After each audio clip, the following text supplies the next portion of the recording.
I don't know if you guys have been keeping up with Charlie's like Moist Esports, but they've been Totally. fucking killing it, dude. They've been fucking destroying the Totally, goddamn totally. fucking Dude, I'm circuit. so proud of Charlie. What a Do you I guys legend. know. know that Charlie's like the reason for my growth, No, No, or no? didn't know no, that. dude. Okay, so this will probably lead into like you guys and your experience with Dark Viper or whatever, but like I I'm one of the people that has been the beneficiary out of like the streaming other people's smaller channels content and then Mhm. re-uploading the reaction, because I was at 5,000 subscribers probably 2 to 3 months ago. I'm about Damn. 100,000 now. That's all Yo, Nice. from Charlie. that's huge. So whenever I get like comments sometimes, and I watched the Dark Viper one. He's more nuanced than I had originally thought on the whole conversation. But like Mhm. when I get comments are like, "Do you think Charlie's like stealing your content?" I'm like, "Dude, he gave me my career."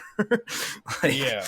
Well, one of it's the things that I nuts. like that Charlie does is not a complete re-upload of a video. You know, like No.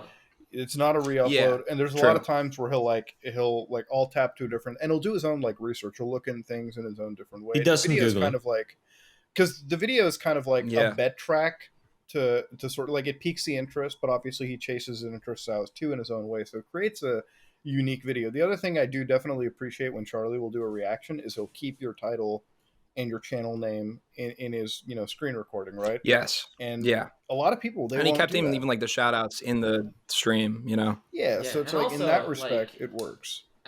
he won't hijack the title and thumbnail for the algorithm.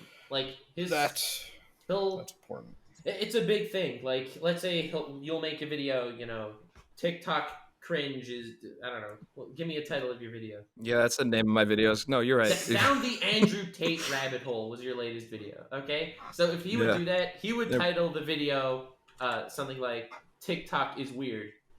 Like he won't steal your thunder. You know what I mean? Like if you Google up No, true. down the like if I Google down the Andrew Tate, I'll find your video, right? Yeah. Versus like What if you the googled Andrew You Tate might find hole? something else. Andrew Tate hole. Yeah, I'd find a whole different series of videos that wouldn't be Gunner at all if I just Googled that. Down the Andrew Tate also is going to pop up there, but okay. Yeah. Well, like down like fuck you guys. But like if I Google that up, obviously like you just showed up as a first person. I did it on a completely like blanked out web browser. And then obviously there's a bunch of channels Yeah. that come out under it, right? So obviously you're still at the top. And now of course if somebody was reacting and they just took that entire fucking title, re-up they'd be destroying it. They'd be like fucking pushing you down, right? Which I think is the real negative True. side of it. There's an ethical way to do reactions. It's not that react is immediately bad because somebody's doing it. It's that there's an ethical way to do it. And there's actually very few people in this entire sphere that know how to ethically do it. And I'm not saying it because Charlie's a friend, but it's also because, like, the reasons I've described, and obviously your experiences as well, do confirm that there's more nuance to be had in a situation like this, right? Like, and it's also not like he grabs your most recent video and it's done it, right? Sometimes be like a video that's a year old or something, right? Or you know what I mean? Like it'll be like an older video that's piqued the interest and like, let's cover this, let's look into it.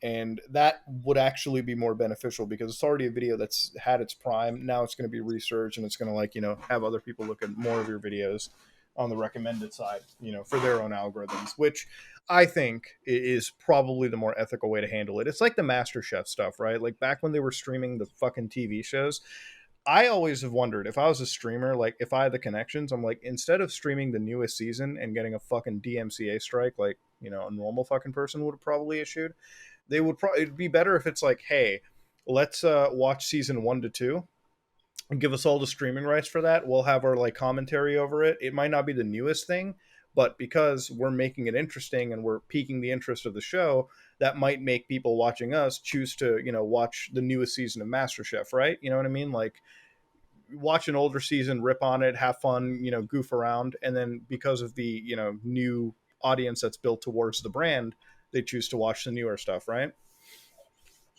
I think that's one of the ways that I could imagine something like reactions working. Yeah, I could see Yeah, that. that's fair. But also, Absolutely. as far as reactions, like when people watch your reaction to something, are they watching it because of you, or are they watching it because of the content they're reacting to? If they're watching it because of you, then I think it's perfectly ethical, and they're watching your content.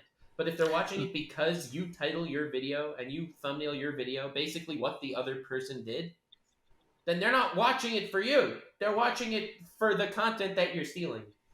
So that's why I really like Charlie's approach. Yeah. I think for it's tough, man, because like the argument that I was always made, it's like, well, I would never watch the video if so and so wasn't reacting to it, and I'm like, that's a really good point too, right? Like some people want to watch, like for instance, I'll never click on an XQC react because I can't, stand XQC talking and like covering any subject because I think it's fucking brain dead.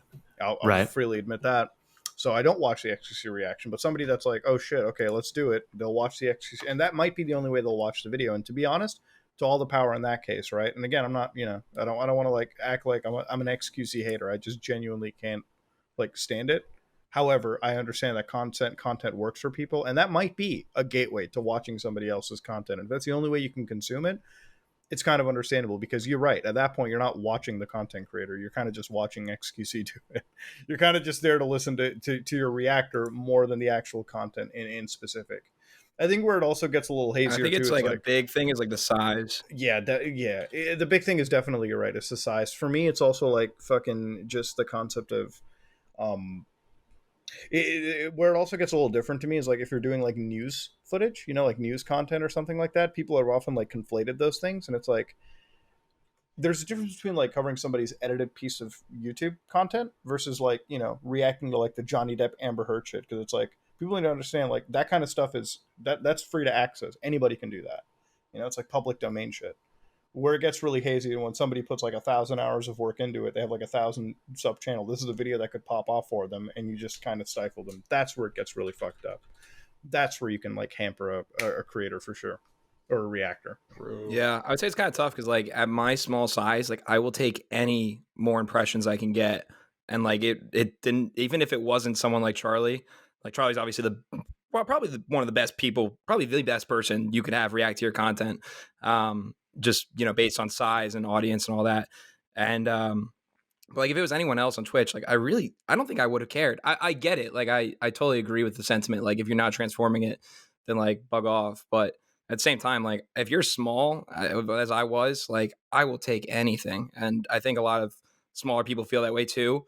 So like when I get comments that are like, how do you feel that Charlie's video did like 2 million views and like yours is only at like 90K? I'm like, I don't care, man. Like I'm happy because 80 of that 90K was directly from Charlie.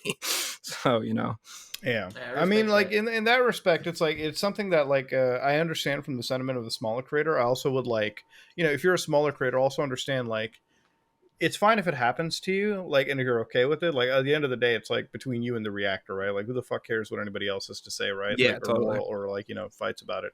But the other thing is also knowing like when not to be exploited in the YouTube system by the larger creators, right? Like in that case, because you enter that fine line where it's like, when is it like okay to have somebody bigger like, hey, shout you out, versus to kind of borderline be exploitative, right? Like when it becomes like almost a parasitic relationship, and it definitely favors the reactor more than the actual creator. That's where the hard line is, and I think that's where like a lot of the drama in that regard comes into.